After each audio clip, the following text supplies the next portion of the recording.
Hello viewers. Schrodinger equation एक fundamental equation है quantum mechanics की। आप इसे डिफरेंट फॉर्म्स में आप इसे डिराइव कर सकते हो। इन फॉर्म्स में से श्रोडिंगर इक्वेशन की एक फॉर्म है टाइम इंडिपेंडेंट इक्वेशन, जिसे आप कार्टेशियन कोऑर्डिनेट्स में एक्सप्रेस कर सकते हो। ये इक्वेशन आपको स्क्रीन पर नज़र आ रही है इस वक्त, जिसमें आप del square of psi plus 8 pi square m by h square e minus P e into psi equal to 0, जिसे हम कहते हैं टाइम इंडिपेंडेंट श्रोडिंगर इक्वेशन, और ये कार्टेशियन कोऑर्डिनेट्स में मेंशन है।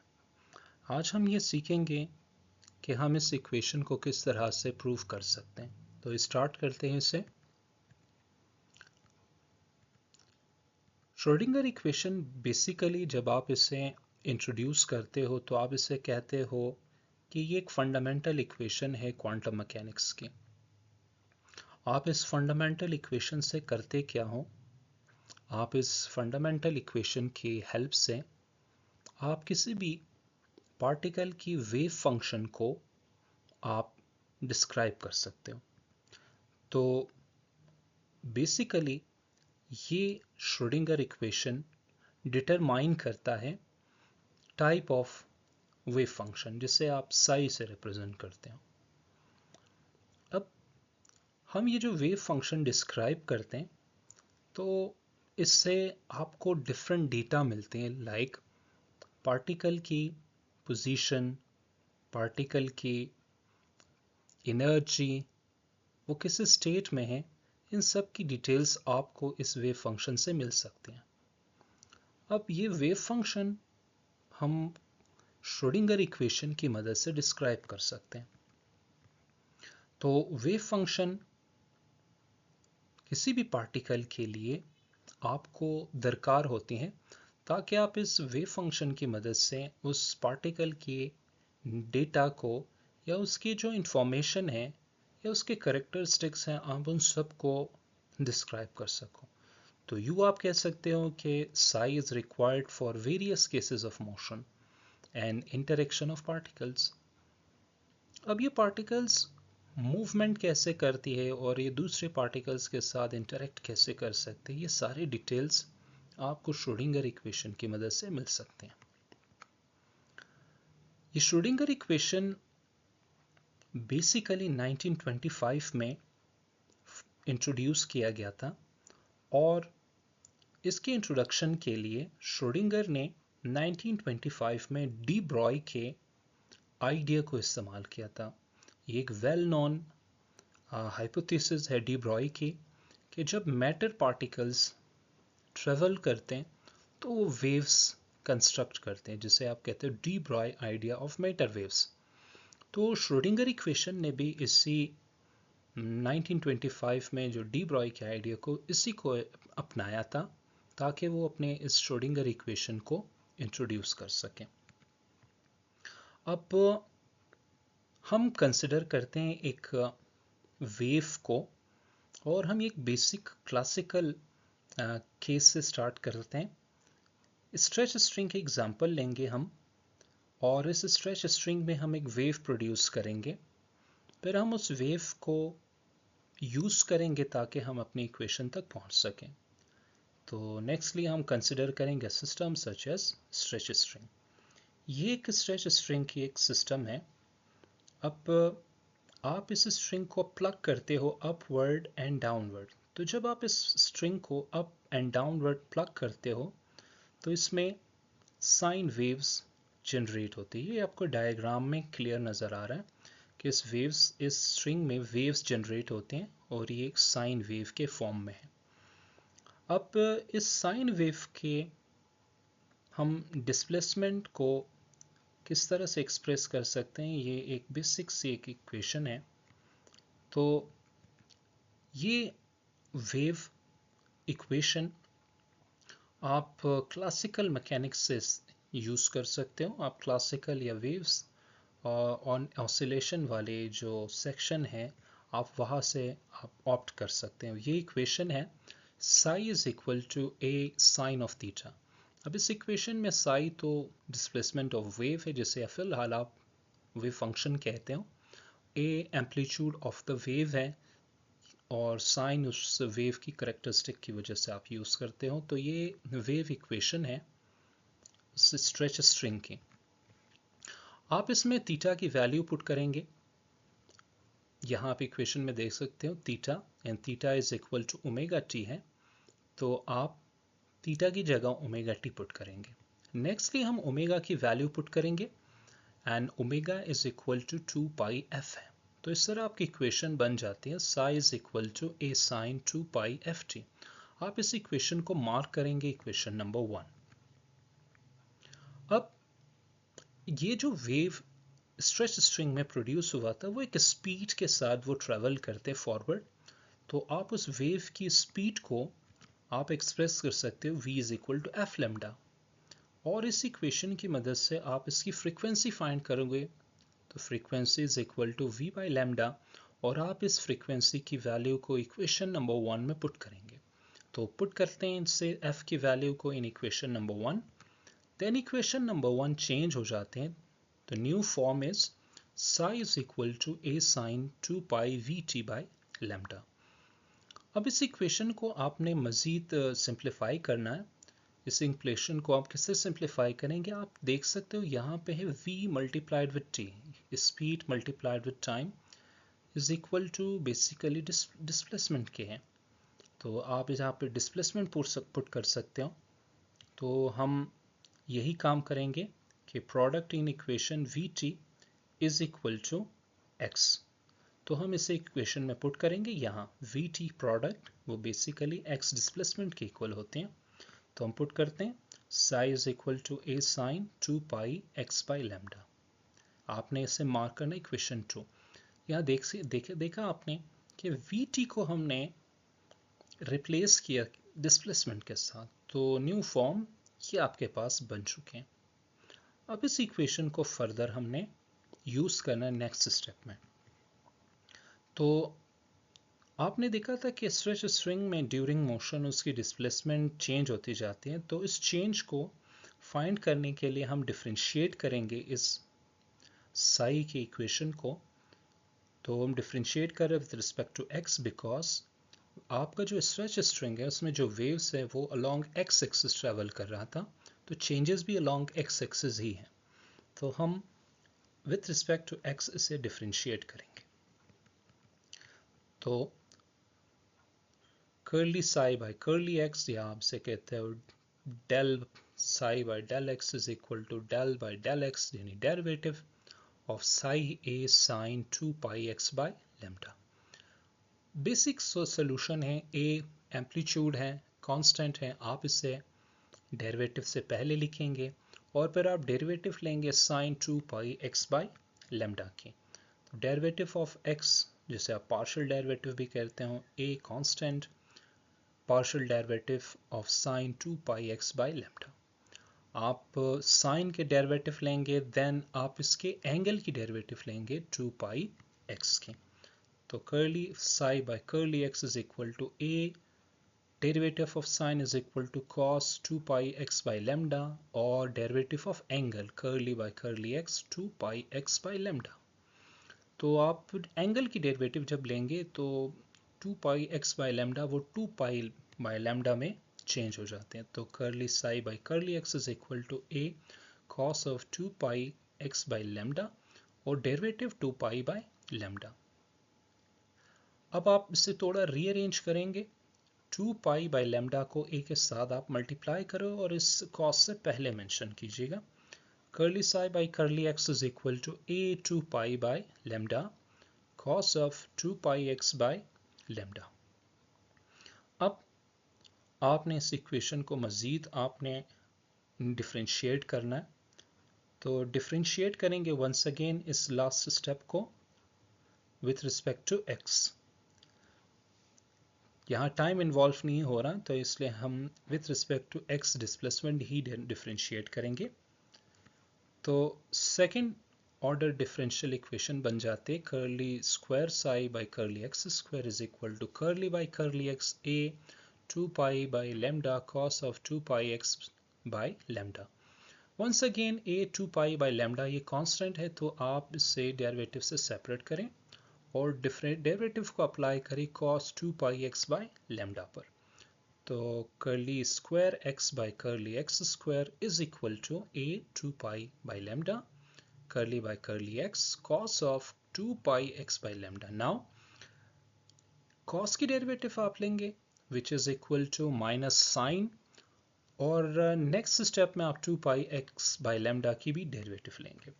तो curly square x psi by curly x square is equal to a 2 pi by lambda minus sin 2 pi x by lambda and derivative curly by curly x of angle 2 pi x by lambda. Once again जब आप derivative लेंगे angle के तो it will convert to 2 pi by lambda.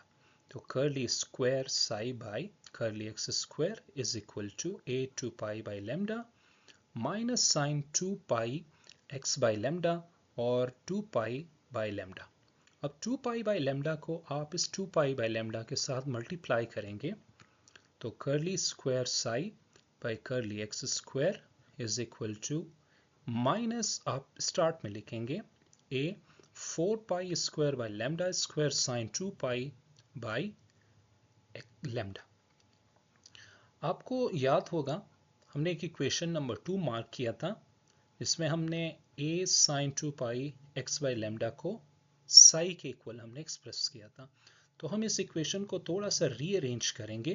ये जो last step है इसको rearrange आपने करना है, तो रीअरेंज करें आप इसे ताकि आप इसे इक्वेशन 2 के अकॉर्डिंग एडजस्ट कर सको। तो rearranging above equation, now curly square psi by curly x square is equal to minus 4 pi square by lambda square a sin of 2 pi x by lambda. अब इस इक्वेशन में a sin 2 pi x by lambda ये psi के equal है जो कि equation number 2 था, तो उसे हम यूज करेंगे यहाँ from equation number 2 psi is equal to a sin 2 pi x by lambda. तो पुट करते हैं इसे लास्ट स्टेप में, तो putting in above equation, then equation change हो जाते हैं curly square psi by curly x square is equal to minus 4 pi square by lambda square, multiply करेंगे psi के साथ और इसे मार्क करेंगे इक्वेशन नंबर 3. अब ये with respect to x axis है ये इक्वेशन, आपने इसे थोड़ा सा और रीअरेंज करना है और डी ब्रॉय के इक्वेशन को आपने इसमें अप्लाई करना है। याद होगा आपको कि स्टार्ट में हमने बताया था कि श्रोडिंगर ने डी ब्रॉय के आइडिया को यूज़ किया था। कौन सा आइडिया? कि जब पार्टिकल्स मूवमेंट करते हैं तो भी वेव्स कंस्ट्रक्ट करते हैं like waves in stretch string, तो आप डी ब्रॉय के इक्वेशन को यूज़ करेंगे। तो de Broglie wavelength lambda is equal to h by m v. आप इस इक्वेशन के बोथ साइड को स्क्वायर करेंगे। आप सोच रहे हैं क्यों स्क्वायर? क्योंकि इक्वेशन नंबर 3 में लैम्डा के साथ स्क्वायर मौजूद है, तो यहाँ स्क्वायर अपियर करने के लिए बोथ साइड स्क्वायर करेंगे आप। तो lambda square is equal to h square by m square v square. अब आपने इसे इक्वेशन नंबर 3 में पुट करना है, तो पुट करेंगे आप इस लैम्डा स्क्वायर को इक्वेशन नंबर 3 में। curly square psi by curly x square is equal to minus 4 pi square by lambda को आप देखेंगे तो by lambda था, तो हम इसकी वैल्यू पुट कर रहे हैं h square by m v square. तो इस मल्टीप्लिकेशन में कन्वर्ट करें इससे आप curly square psi by curly x square is equal to minus 4 pi square psi multiplied with m square v square by h square। अब आपने करना ये है कि इस पूरी रिलेशनशिप को आप लेफ्ट हैंड साइड में आप शिफ्ट करें। तो इससे पहले हम काइनेटिक एनर्जी इसमें इंट्रोड्यूस करेंगे, तो इसके लिए आपने इस राइट हैंड साइड को 2 से मल्टीप्लाई भी करना है और 2 से डिवाइड भी करना है। तो to introduce kinetic energy multiply करेंगे अब इक्वेशन बाय 2/2। तो curly square psi by curly x square is equal to minus 4 pi square psi, आप मल्टीप्लाई करो 2 से 2mv square by h square और 2 से डिवाइड भी करो, तो इस तरह आपकी इक्वेशन बैलेंस रहेगी। अब 1/2m²v², आप इसने इसे कन्वर्ट करना है एक काइनेटिक एनर्जी की इक्वेशन में। तो curly square psi by curly x square is equal to minus, ये 2 मल्टीप्लाई होगा 4 से, तो 8π²। आप एक m को इस चार्ट में लेके आएंगे और डिवाइड करेंगे h स्क्वायर के साथ, साई को एज इट इज रहने दें। अब आप देखिए यहाँ पे आप इक्वेशन, इसमें एक m तो आपने सेपरेट कर लिया, एक m यहाँ पे रह जाता है, तो 1/2mv² वो काइनेटिक एनर्जी में कन्वर्ट हुआ। अब पार्टिकल्स क्योंकि ट्रेवल करते हैं तो उनमें काइनेटिक एनर्जी पाई जाती है। इस काइनेटिक एनर्जी को आपने इक्वेशन में अपीयर करवाना था, इसलिए आपने ये स्टेप परफॉर्म किया। तो अब काइनेटिक एनर्जी सिर्फ पार्टिकल में नहीं पाया जाता, बल्कि काइनेटिक एनर्जी के साथ साथ क्योंकि पार्टिकल अपनी पोजीशन को चेंज करता है तो उसमें पोटेंशियल एनर्जी भी पाया जाता है। तो अगर आप पोटेंशियल एनर्जी और काइनेटिक एनर्जी दोनों को ऐड करेंगे तो इससे आपको मिल जाता है टोटल एनर्जी। तो हम इस काइनेटिक एनर्जी को टोटल एनर्जी में कन्वर्ट कर सकते हैं। तो इसलिए हम कह रहे हैं कि but total energy is equal to, जैसे मैंने आपको बताया भी कि total energy is equal to sum of kinetic and potential energy. तो नाउ अगर आप टोटल एनर्जी और पोटेंशियल को माइनस करेंगे तो वो काइनेटिक एनर्जी के इक्वल होगा। आप इसे इक्वेशन में पुट करेंगे यहाँ काइनेटिक एनर्जी की जगह। तो curly square psi by curly x square is equal to minus 8π² by h square psi e minus p। Potential energy u था, मैंने उसे u को pe से एक्सप्रेस किया। अब आप इस राइट हैंड साइड को आप पूरी शिफ्ट करेंगे लेफ्ट हैंड साइड में। तो curly square psi by curly x square is equal to, आप माइनस 8π² बाय h स्क्वायर, थोड़ा रीअरेंज कर रहे हैं, e minus pe into psi. अब आप इसे शिफ्ट कीजिएगा, तो curly square psi by curly x square plus 8π² by h square into e minus pe psi is equal to 0। आपको याद होगा यही इक्वेशन है Schrodinger equation in cartesian form, लेकिन ये सिर्फ एक्स एक्सिस के फॉर्म में है।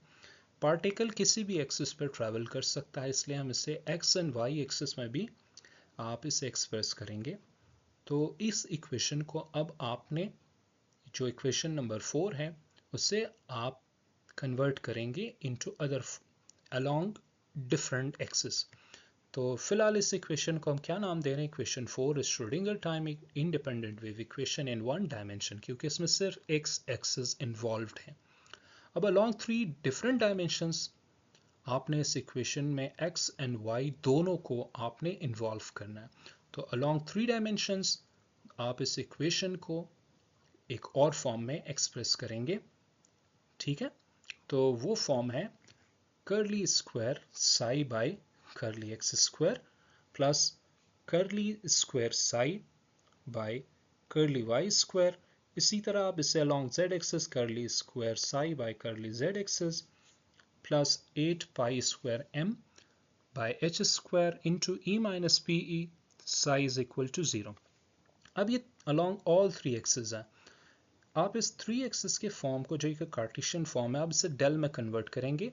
इसमें आप कर्ली स्क्वायर और साई जो है तीनों में कॉमन है, आप साई को कॉमन लेंगे। अब मैं साई को कॉमन ले रहा हूं, तो curly square by curly x square plus curly square by curly y square plus curly square by curly z square, और साई आपका कॉमन हुआ तो plus remaining terms as it is रहेंगे 8π² by h square e minus P E psi is equal to 0।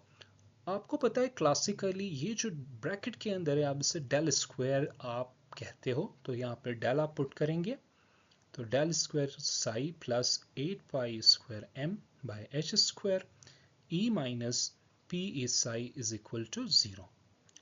आपने एक और step इसमें perform करना है, वो आपको नेक्स्ट वीडियो में हम बताएंगे। अगर आप इस वीडियो को ये वीडियो पसंद आया होगा तो आप प्लीज़ इसे लाइक कीजिएगा, सब्सक्राइब कीजिए चैनल को और शेयर करना हरगिज़ ना भूलिएगा।